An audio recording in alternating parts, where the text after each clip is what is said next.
I'd like to dig a little bit into the challenge that you had initially with the agent, because we have that with the brands that we work with. They get burnt by a partner, an agent here in China, and then they spend all this money, get no ROI, no return. So would that be one of the lessons that you learned if you'd had really done your due diligence and looked into that trusted partner and the kind of results that they'd had in China? Would that have saved the initial time spent, the money, having that real trusted partner and delivering results? I think that's a very good question. Like, number one, like, okay, maybe I can take, like this experience and tell you what mistakes we made as entrepreneurs that led us to where we are. I think number one, and that's an advice that I give to all the entrepreneurs and all the people that I mentor, is like, try to go MVP as much as possible. Most valuable product, minimum buy. Valuable product, right? Thinking about Most valuable player. The NBA just started again, so I'm like a little bit, so no, minimum viable product. So, I'll take an example. Like for this website, like we try to make everything customizable on the shirt. Like even the thread, that the color of the thread that you will use for the buttons, or the color of the button, or like the inside. So that means basically you had like billions of customization possible. It makes things hard, like to implement, to develop, to work on the logistic. But, like we were too positive. We'll figure it out. Like it's okay. It's gonna be easy. So, but you don't understand, each of the processes, like it actually, is really hard. So as an entrepreneur, you're like always, like super happy, like jumping everywhere. Everything's gonna be happy. But when it comes time to implement things, that you don't actually realize the amount of work that is going to be needed.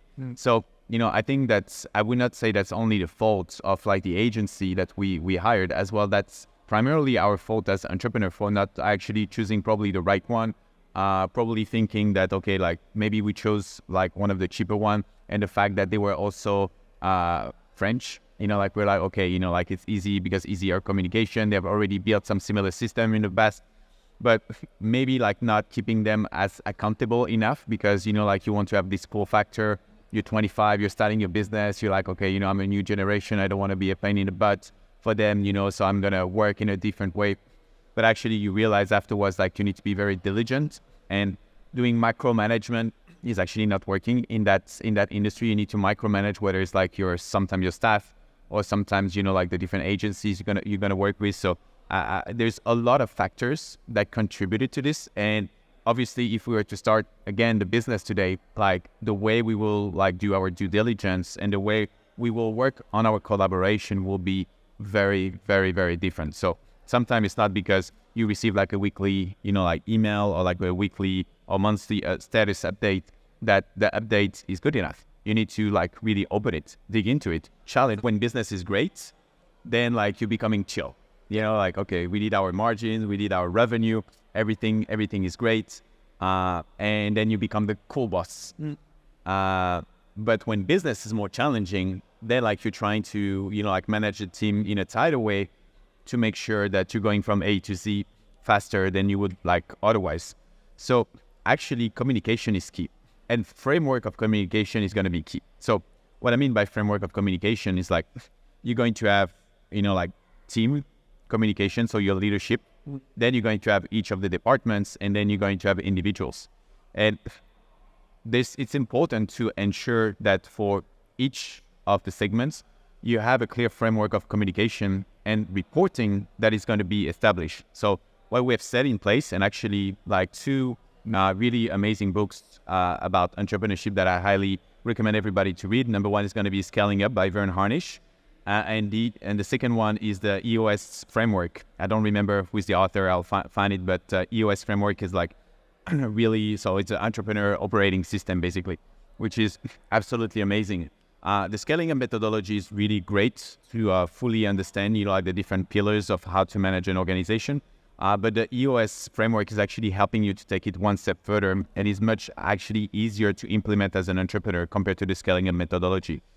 So the big challenge that you see in organization, and especially consultancy like ours, is that sometimes people hear different things. So I tell you something right now, and then you're going to say, Aurelien told me this. And in my mind, I tell you something different. So even if we're at the same table, speaking the same language, like we're going to miss on each other. So I'll take an example. Last week, my head of production and my HR are talking via text message, and we wanted to recruit, like one person.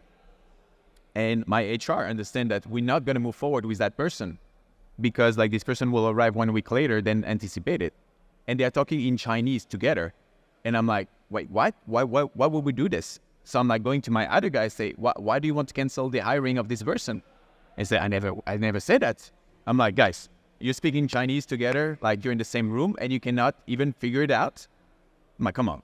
So that means like communication, you can make mistakes about communication all the time, even if you're in the same room, even if you're speaking the same language. Yeah. So in order to avoid, somebody starting from point A and going to the wrong direction, you need to make sure, because like, let's say that my HR doesn't communicate with me the same day, then probably like we don't hire this person. And then 3 days later, when I figure out like too late, maybe this person like has already chosen another job, so we're screwed.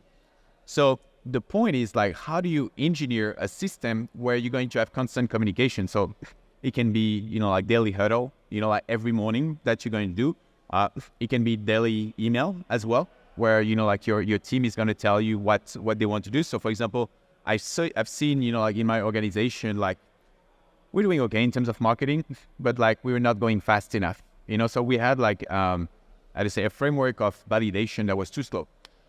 And maybe because like at some points, like we were, like the information was not going back to me with the validator of like a lot of the things that we're doing. So we decided to be in a more lean organization and to do daily email to validate everything. And what I've decided to do, like every single day, I'll validate each of the points.